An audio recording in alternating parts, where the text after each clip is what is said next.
அன்பு நண்பர்களுக்கு டாக்டர் சர்வானந்தாவின் இனிய வணக்கங்கள். நண்பர்களே, ஔவையின் கூற்றிலே இன்றைக்கு நாம் பார்க்கக்கூடிய சப்ஜெக்ட் என்ன அப்படின்னா, மிக மிக மிக மனிதர்களுக்கு தேவையான சப்ஜெக்ட். என்ன சப்ஜெக்ட்? புண்ணியமே வாழ்வு. பெண்கள் அனைவருக்கும் வணக்கம். மாதவிலக்கு காலங்களில் ஏற்படக்கூடிய வயிற்று வலிக்கு நிரந்தரமாக தீர்வு தரக்கூடிய வர்ம சிகிச்சை சர்வம் ஹெல்த் கேரில் ஒவ்வொரு சனிக்கிழமையும் காலை 10 மணி முதல் 2 மணி வரை இலவசமாக தரப்படுகிறது. இந்த வாய்ப்பினை அனைவரும் பயன்படுத்தி நலமடைய அன்போடு அழைக்கின்றோம். புண்ணியந்தான் வாழ்வு என்பதனை அழகாக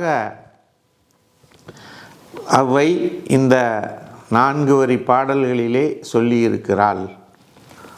புத்தியொடு முத்திரும் புண்ணியத்தால் அன்றியே மத்தமிகு பாவத்தால் வாழ்வு ஆகுமோ, வித்து பயிர் தாயாகியே வளர்க்கும் தன்புணலால் அல்லாது தீயால் வளருமோ செப்பு என்று ஔவை இந்த பாடலை பாடியிருக்கிறார்.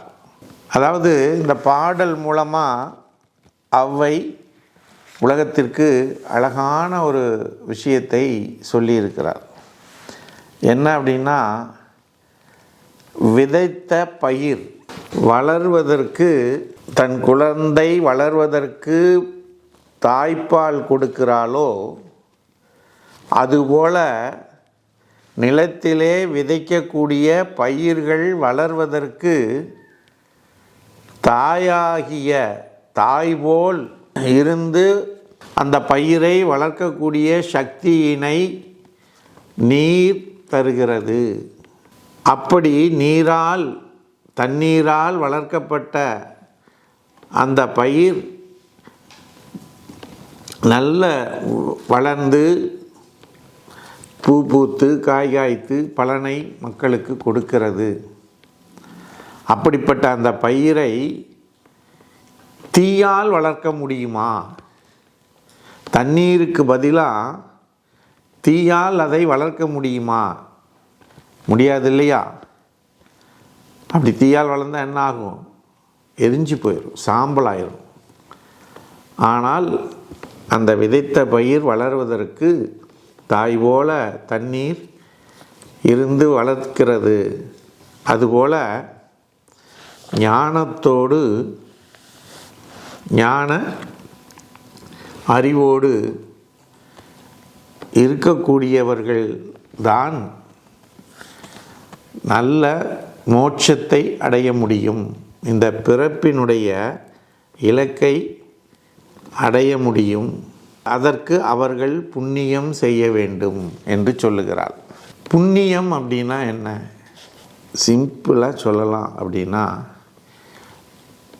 யாதொரு உயிர்க்கும் துன்பம் விளைவிக்காமல், அவர்களுடைய மனம் நோகாமல், அவர்கள் நல்லபடி வாழ்வதற்கு உதவி செய்கின்றவர்களுக்கு சேருவது புண்ணியம். அப்படி ஞானத்தையும் ஞானத்தின் பயனாக விளையக்கூடிய மோட்சத்தையும் அடைவதற்கு நாம் இந்த மண்ணிலே நல்ல விதமாக நல்லவர்களாக, அடுத்தவர்களுக்கு உதவி செய்யக்கூடியவர்களாக வாழ வேண்டும்.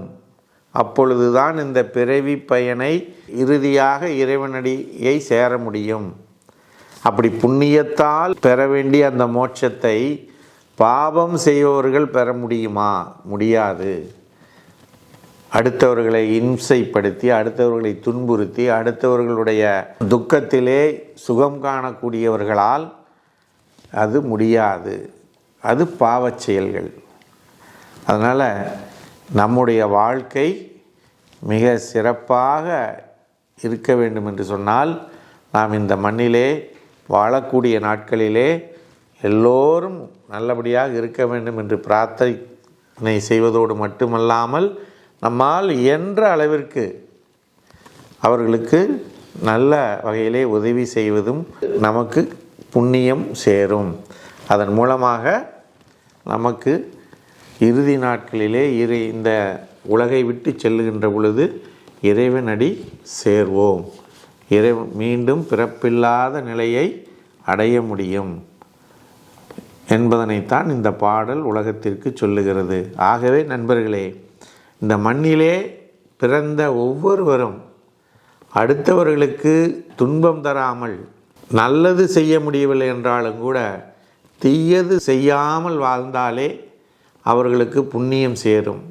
ஆகவே ஒவ்வொருவரும் தாங்கள் மீண்டும் பிறவாத நிலை எய்துவதற்கு புண்ணியத்தை நல்லதை செய்து வாழ இறைவனை பிரார்த்தித்து, அவையின் கூற்று காலத்திற்கும் பொருத்தமாக அமைந்திருக்கிறது என்பதனை கூறி விடைபெறுகிறோம். நன்றி, வணக்கம். சர்வம் யூடியூப் சேனல் நேயர்களுக்கும் சப்ஸ்கிரைபர்களுக்கும் ஓர் இனிப்பான செய்தி. இனி வாரந்தோறும் உங்களினுடைய உடல் மனம் சம்பந்தப்பட்ட சந்தேகங்களுக்கும் கேள்விகளுக்கும் டாக்டர் ஸ்ரீ நித்ய சர்வானந்தா அவர்கள் நேரடியாக பதில் கூற உள்ளார்கள். ஆகவே உங்களுடைய சந்தேகங்களையும் கேள்விகளையும் கீழே கமெண்டிலே பதிவிடவும். உங்களுடைய பெயரும் முகவரியும் குறிப்பிடவும்.